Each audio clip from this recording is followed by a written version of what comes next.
Introducing your king. Well, hello.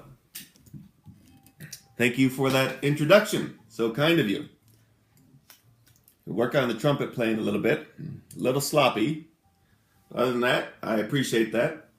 As you see, I have a crown as befits a king. It's a good thing I looked in the mirror before I put it on because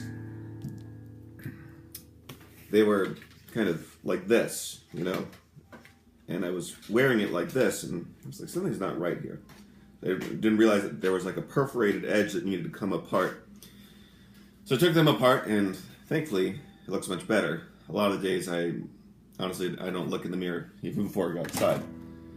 I would like to have a couple of days a year that we just dedicate to bedhead. I think it would be a fantastic thing if we saw more bedhead. So we're a minute in. I want to do 2 more videos. The light today is absolutely beautiful. I don't know how obvious it is right now in this video. Light quality is a very important thing. I never hear people talk about light quality because it's a very soulful thing to talk about light quality, the quality of light. I talk about the quality of light in the plan in terms of getting together and the kind of light that you want to use in the room. You don't want to use crappy light. Just as this is really beautiful light. I don't know how much is washing my face out right now, but yesterday the light was kind of crappy. And there's some subtlety here. You know, when you look up in the sky and you see like this white misty crap, it's oftentimes because these chemtrails and water vapor, whatever, in the air, and it kind of screws up the natural, beautiful blue light of the sky, which is really important, actually, and it's a huge mood elevator when we have really deep blue skies. So pay attention to that. Pay attention to how you feel when the light's really great, when we have really deep blue skies. You're going to feel better. People feel better when the sky is really deep blue. Oftentimes when it's really windy here, the sky is much bluer and it clears the energy. It gets rid of a lot of the yuck. Well, I wanted to do 2 more videos today, and I just want to cover some of the important things today. Well, I guess it's all sort of important, right? And okay, so I said, I think 2 videos ago, that we were going to talk about the job that we had to do here before and after. And when I say before and after, I say before and after Bambino. Instead of calling it 12-21-12, I decided to just call Bambino because I just wanted one word to refer to 12-21-12 because I don't like saying 12-21-12 a whole lot. So, although it's a cool number though, 1-2-2-1-1-2. You know, think backwards, forwards, polarity and individuality, oneness, duality. Cool number, right? But it was a big date in my story that I used to describe this world to myself. That date was pivotal, and basically the job of the volunteers here was to basically transmute all the negativity. So I told you I was playing that game called Balls the other day. Balls with a Z. Got some tea today instead of coffee. I already have my coffee, but it was enough. I need to like chill or toast. And so I'm seeing all these balls going, like I'm imagining like a ball going and watching it just bounce around the house, you know. And I was doing that all last night because I was playing too late. I got up to 471. I watched 4 documentaries on Amazon because I was watching that so much, or because I was playing. And finally, I just got really bored because by the time you get up to like level 300, it's like it takes forever for the balls to bounce around. But you see how they ricochet off everything, and that's kind of, you know, what we want to do is we want to create this chain reaction.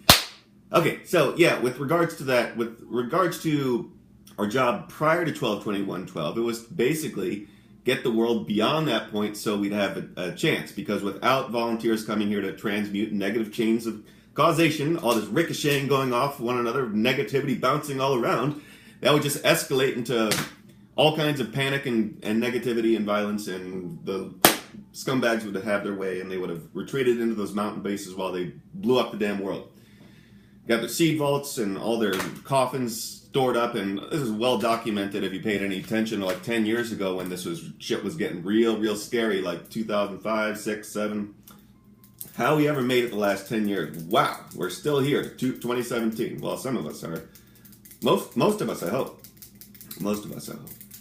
Been a very, very difficult 10 years, but every day in this shithole is difficult. It's a hard place to be. Some are better than others, but it's a hard place to be. This ain't your home. Don't try to make yourself home here.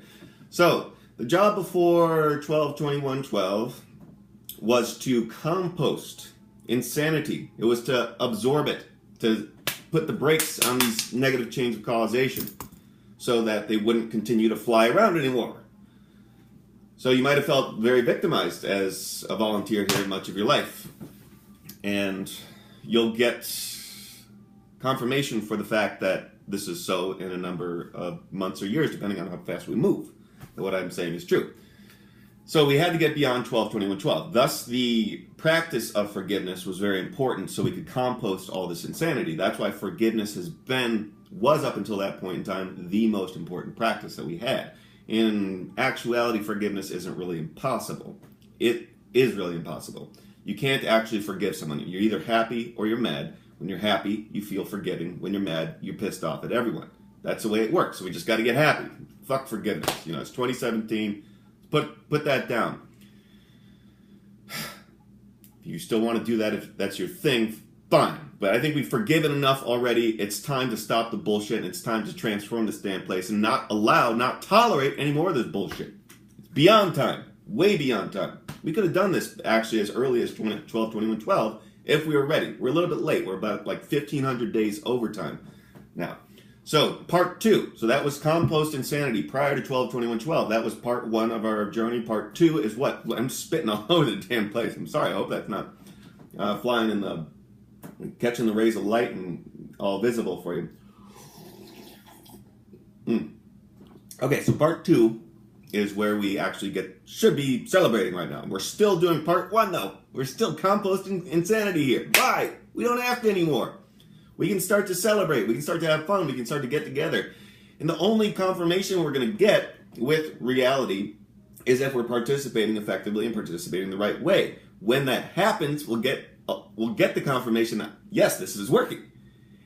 And be glad that that's so, that what works is going to be obvious and will demonstrate to you what's working and what doesn't work. And so we have to look at everything we've been doing up until now and say, okay, this either hasn't worked or it was just a temporary crutch that we were using just to get where we are now.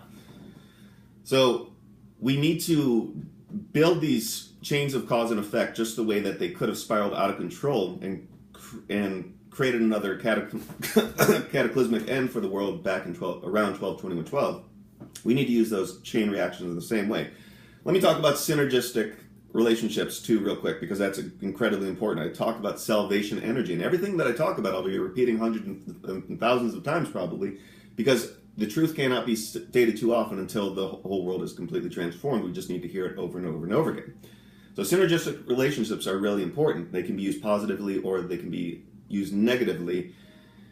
So some examples throughout history would be Jekyll Island, would be the rise of the Third Reich, would be, well, think about your favorite basketball team, think about your favorite rock group, and think about the synergy between those people and what happens, even between just a duo of people writing together, and what Rodgers and Hart or Hammerstein and Guildstein or whatever their names are.